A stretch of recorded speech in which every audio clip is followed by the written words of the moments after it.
Welcome to Radhika Shiva classes. और आज मैं गीतांजलि का सॉन्ग नंबर 2 डिटेल में एक्सप्लेन करने जा रही हूँ। When to commandest me to say. अब आप लोग सोच रहे होंगे पोयम तो छोटी सी है, तो इसे डिटेल में एक्सप्लेन करने की क्या जरूरत, हम इतना लंबा एक्सप्लेनेशन क्यों देखें। सो द आंसर इज, मैंने गीतांजलि के बाकी के सेशंस में भी बताया है कि रविंद्रनाथ टैगोर की जो पोयम्स है गीतांजलि में, वो बहुत छोटी छोटी है, बट जो उनका मीनिंग है, जो उनका अर्थ है, वो बहुत डीप है, वो बहुत गहरा है। तो जब तक आप उनकी पोयम को गहराई से नहीं समझोगे, तब तक आप एग्जाम के लिए इसे प्रिपेयर नहीं कर पाएंगे। आंसर में लिखने के लिए आपके माइंड में वो वर्ड्स आएंगे ही नहीं जो आने चाहिए। और वो वर्ड्स आपके माइंड में कब आएंगे, जब आप इन पोएम्स का मीनिंग, इन पोएम्स का एक्सप्लेनेशन डिटेल में, डीप में, गहराई से समझेंगे। तो चलिए एक्सप्लेनेशन स्टार्ट करते हैं। और सॉन्ग नंबर 1 का डिटेल एक्सप्लेनेशन आपको देखना है तो आई बटन में लिंक है, आपको मिल जाएगा। एंड गीतांजलि को एग्जाम के लिए कैसे प्रिपेयर करें, इसके ऊपर भी मैंने की पॉइंट्स का एक वीडियो बनाया है, उसका लिंक भी आपको आई बटन में मिलेगा या डिस्क्रिप्शन में मिल जाएगा। एंड आई रिकमेंड यू कि आप गीतांजलि के सारे सेशंस देखें, जितने भी मैंने एक्सप्लेन करे हैं सबका लिंक आपको डिस्क्रिप्शन में मिलेगा। So now let's begin the explanation of poem number 2. इसे आप सॉन्ग नंबर 2 भी कह सकते हैं। साइड में आपको टेक्स्ट दिखाया जाएगा और बाहर का नॉइज आप प्लीज अवॉइड करिएगा। टोटल 5 स्टैंजा है हमारी इस पोएम में। First stanza is, When thou commandest me to sing, it seems that my heart would break with pride. यहाँ पर thou का क्या मतलब है, तुम। और आपको पता होना चाहिए ये पोयम रविंद्रनाथ टैगोर ने भगवान के लिए लिखी है, इसलिए अपनी पोयम्स में वो भगवान के प्रति अपनी फीलिंग्स को एक्सप्रेस कर रहे हैं और उनसे ही बातें कर रहे हैं। ये चीज मैं अपने सेशन 1 में बता चुकी हूँ की पॉइंट्स के अंदर, इसलिए सेशन 1 का वीडियो भी आपको आई बटन में मिल जाएगा। तो क्या मीनिंग हुआ इस लाइन का, जब से तुमने मुझे कमांड दी है, जब से तुमने मुझे आज्ञा दी है कि मैं तुम्हारे लिए गाऊं, यानी कि मैं तुम्हारे लिए गीत गाऊं, भक्ति के गीत, तब से ऐसा लगता है my heart would break with pride, मेरा जो दिल है वो गर्व से भर गया है। ब्रेक विद प्राइड यानी कि जो राइटर है, जो पोइट है, वो खुद को इतना खुशकिस्मत मान रहा है, खुद को इतना लकी मान रहा है कि भगवान ने उसको चुना है अपने लिए भक्ति के गीत गाने के लिए। इसलिए पोइट क्या कह रहा है, My heart would break with pride. आगे है, and I look to thy face and tears come to my eyes. इस लाइन में thy का क्या मतलब है, तुम्हारा।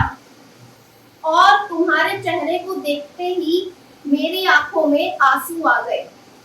ओके, तो ये जो आंसू आए हैं पोइट की आंखों में, ये भक्ति के आंसू है, ये खुशी के आंसू है। यानी कि पोइट जो है इतना खुश हो गया है, इसलिए क्योंकि उसे भगवान ने चुना है अपने गीत गाने के लिए। तो वो फीलिंग वो अपने भक्ति के आंसू, अपने खुशी के आंसू बहाकर आपको एक्सप्रेस कर रहा है। ओके, इस स्टैंजा का आपको मीनिंग क्लियर हुआ कि जब से तुमने मुझे कमांड दी है गाने के लिए, जब से तुमने मुझे गाने के लिए चुना है, मेरा जो दिल है वो गर्व से भर चुका है, भक्ति से भर चुका है। और जब मैं तुम्हारे चेहरे को देखता हूँ तो मेरी आंखों में आंसू आ जाते हैं।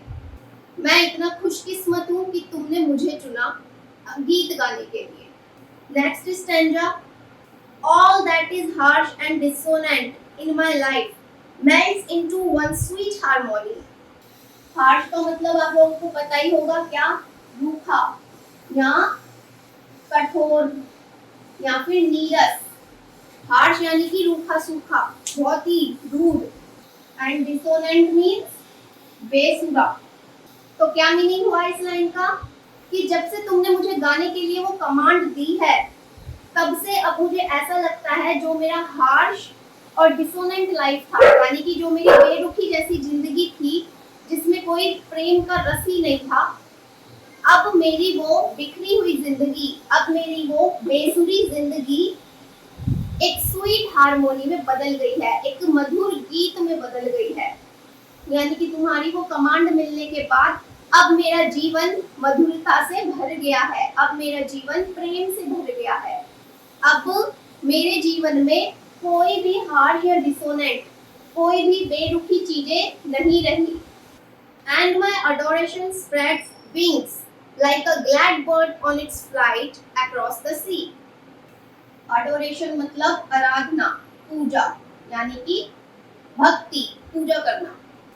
और जो मेरा अडोरेशन है, जो मेरी आराधना है, जो मेरी पूजा है, जो मेरी भक्ति है, उसने पंख फैला लिए हैं। किस तरह से? Like a glad bird on its flight across the sea. जैसे एक खुशहाल पक्षी समुद्र के ऊपर उड़ता है, बिल्कुल एक फ्लाइट की तरह, वैसे ही मेरी भक्ति ने खुशी से अपने पंख फैला लिए हैं। यानी कि इन शब्दों के साथ पोएट अपनी खुशी को एक्सप्रेस कर रहा है। कौन सी खुशी को? कि भगवान ने उसे कमांड दी है गीत गाने के लिए। कौन से गीत? भक्ति के गीत, भगवान से रिलेटेड।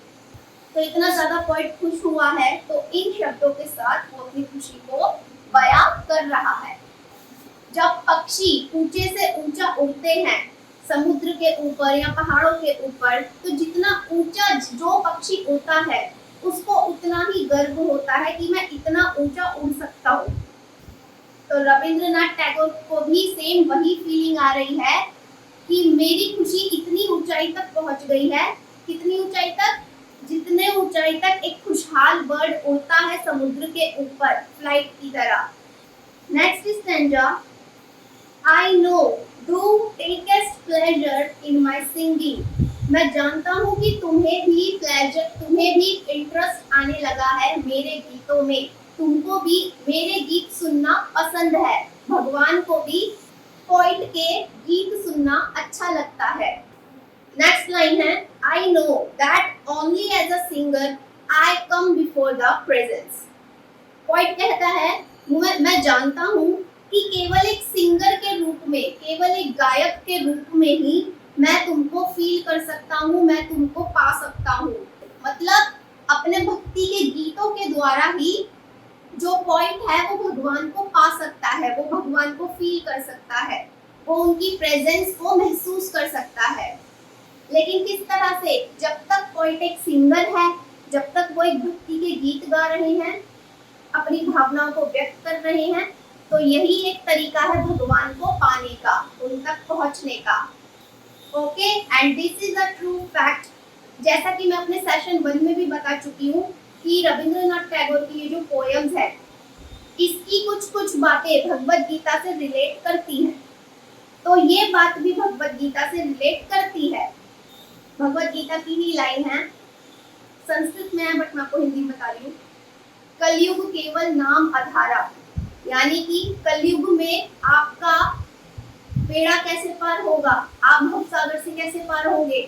कलयुग में आपको कोई करोड़ों साल तक, कोई सदियों तक तपस्या करने की जरूरत नहीं है। आपका बेड़ा पार नाम से ही हो जाएगा। आप सिर्फ भगवान का नाम जपिए, सुबह शाम कोई भी काम करते हो, भगवान का नाम आपके मन में, आपकी जुबान पे रहना चाहिए। तो नाम जाप करते रहो और कलयुग में अपना कल्याण करते रहो। इसीलिए कहा गया है कलयुग केवल नाम आधारा, कलयुग में केवल नाम जपने का ही आपको फल मिलता है। कलयुग में भगवान के नाम की इतनी शक्ति है। तो वही बात रविंद्रनाथ टैगोर ने इस लाइन में बताई है, दर्शाई है अपने शब्दों के साथ। I know that only as a singer I come before the presence. मैं जानता हूँ केवल एक सिंगर के रूप में मैं तुम तक पहुँच सकता हूँ। अब लेखक सिंगर तो बनाए, किस चीज का सिंगर? भक्ति के गीतों का।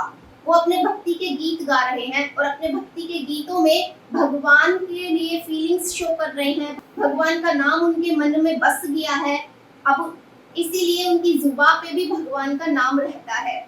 तो जितना ज्यादा वो भगवान को याद करेंगे, जितना ज्यादा वो भगवान के लिए गीत गाएंगे, उनके नाम का जप करेंगे, उतना ही ज्यादा और उतनी ही जल्दी वो भगवान को पा लेंगे।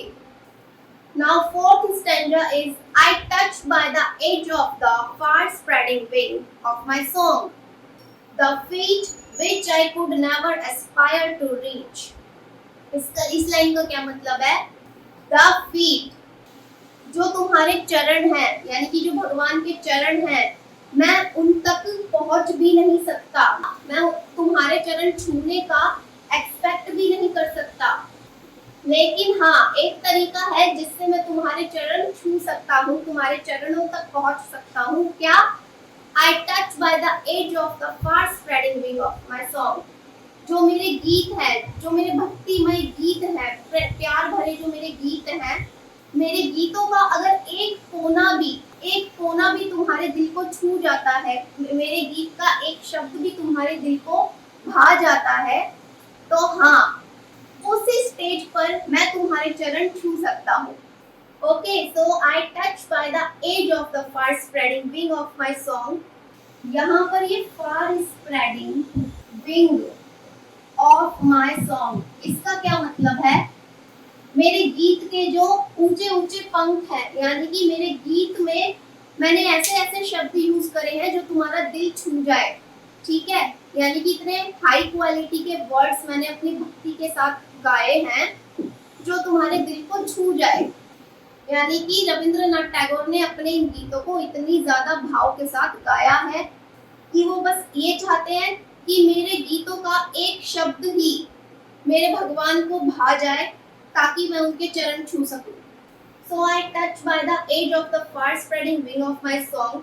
जब मैं अपने गीत का एक किनारा भी टच कर लूंगा भाव के साथ, so the feet which I could never aspire to reach, तब मैं तुम्हारे चरणों तक पहुंच जाऊंगा, उन्हें छूने लायक बन जाऊंगा, जिनको मैं छूने की उम्मीद भी नहीं कर सकता, एक्सपेक्ट भी नहीं कर सकता।